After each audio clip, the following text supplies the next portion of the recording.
What is going on, everybody? Jay Canada back again with some more Madden 15 player franchise content. And as you can see from this title, this is about the NFL free agency period, the transactions that have been going on. That is what I'm going to be talking about. Probably won't even touch on this game other than look at these spiffy jerseys the Denver Broncos are wearing and a great kick return to start the game. But anyways, let's hop into it. I got a bunch of notes, so I'm just going to go for it. Start with the biggest moves. Obviously, for me, being a Seahawks fan, the biggest move, the New Orleans Saints trading away Jimmy Graham, the all-pro tight end, arguably the best in the league. I'd say second best behind Rob Gronkowski to the Seahawks for Max Unger and a first. So for the Seahawks to get rid of an injury-prone center, a veteran, and a first-round pick, but they pick up a huge piece in Jimmy Graham. So 2 straight Super Bowl appearances. I think their chances actually increased this offseason picking up Graham. That is... they actually have a weapon to throw to now, which they haven't had the past 2 years. So good job by the Seahawks on that move. They did lose Vernon Maxwell to the Eagles, who we will talk about in a second, but hopefully tried to replace him with the addition of Will Blackman, Kerry Williams, a couple of useful cornerbacks. The Seahawks also notched Marshawn Lynch for a 2-year extension. That's good. Bring back beast mode for a couple of years before he decides to hang up the cleats, as he's been talking about. But those Philadelphia Eagles, what the heck are they doing? Do I have any Eagles fans in the house? Let me know if I do. First, they traded away LaShawn McCoy, shady, for Kiko Alonso, a pretty useful linebacker who's actually in this game against Bus Stringles III, middle linebacker for the Bills. Well, now for the Eagles, they traded away LaShawn McCoy, a top 3 running back, or well, top 5 at least, in exchange for a young linebacker. I don't know about this move. I really don't. I figured you could get more for LaShawn McCoy, but who knows? I was just unsure of why they did this move. But it became a little bit clear when they signed DeMarco Murray from the Dallas Cowboys. DeMarco Murray. So they actually did replace LaShawn McCoy nicely. But the problem with DeMarco, and the reason I don't think it's a terrible move by the Dallas Cowboys, is he is pretty overworked. Last year he had a record amount of carries, and typically, historically, that doesn't hold up well. So DeMarco, he might only be dominant for another year or two, so hopefully in that time Philly can win some games with him. Otherwise, he's not a great long-term option. That's how I view this move, picking up DeMarco Murray. But who knows, I could be wrong. He could be an 1,500, 1,600 yard rusher for the rest of his career, or another 4 or 5 years. Dallas, they did lose DeMarco, didn't want to pay him a huge chunk of change in exchange, not in exchange, but they didn't want to pay him, so they replaced him with Darren McFadden, useful running back. It looks like Dallas is going to lean back towards the pass game, which might get them in trouble as it has in the past with Tony Romo, but who knows, McFadden will hopefully be pretty good for them. Back to the Eagles, they picked up Sam Bradford in exchange for Nick Foles. I don't know about this move. I thought Nick Foles was a really solid QB. Not the greatest skill-wise, but he won games. He did his thing. He was useful.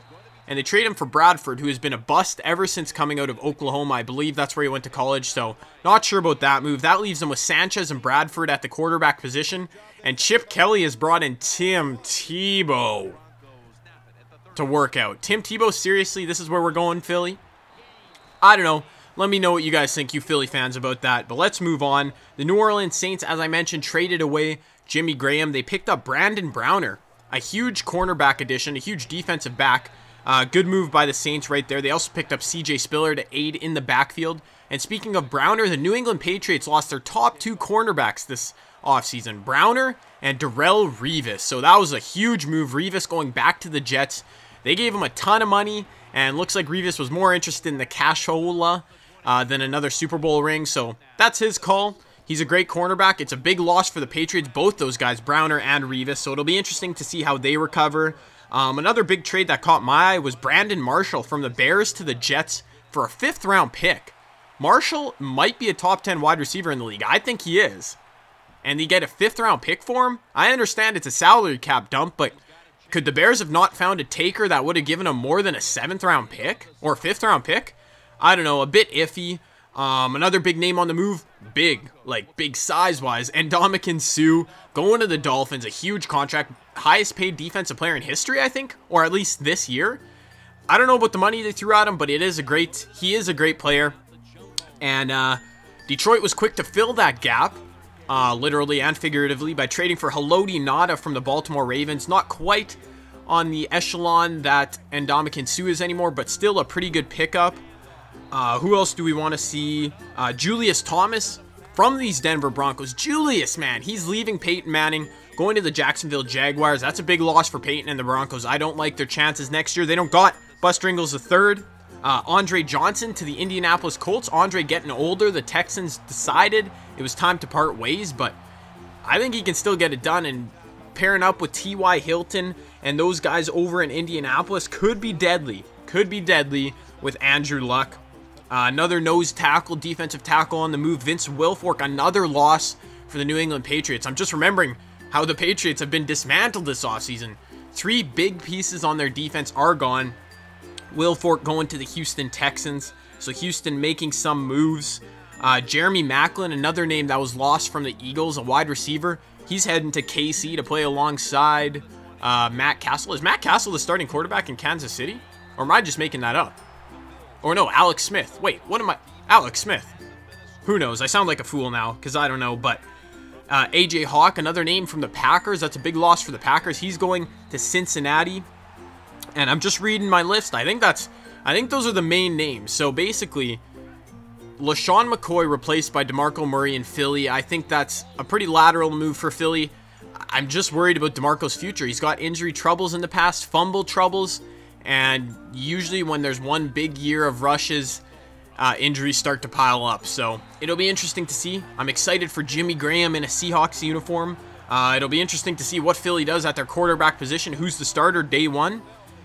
And Ndamukong Suh throwing all that money at him, I don't know. I'm not sure about the Patriots, what their plan is. Belichick always has something up his sleeve, but so far they've only lost some big names. They haven't really gained any, so hopefully Bill pulls it together for you Patriots fans. But other than that, this game's wrapping up. I didn't talk about it at all. We do end up winning, so finally another win. It's a pretty big game for me as well. Bigger first half than second half, which is rare. But man, these jerseys look sharp. I would pick one of those up, and I'm not even a Broncos fan. But the last thing I wanted to touch on was all these retirements we're seeing. Patrick Willis at the age of 30 calling it quits. Maurice Jones-Drew, he was getting up there in age. Jake Locker, not sure of his age, but a young QB calling it quits. And Chris Borland, the biggest name in terms of why he retired. He hasn't had injury problems. He's had nothing, but he's worried about his future health. I could probably talk about that for a whole nother 8 minutes, but interesting decision by him to call his career short. Bobby Wagner from the Seahawks said, heck no, I would never hang him up. This is the game I love. But to each his own, right? To each his own. Let me know if you'd want to hear me talk about that. The concussion issues for commentary, and I will. But leave me your thoughts on all the moves and any I might have missed down in the comments section. Don't forget to like and subscribe. Have a good one. Peace.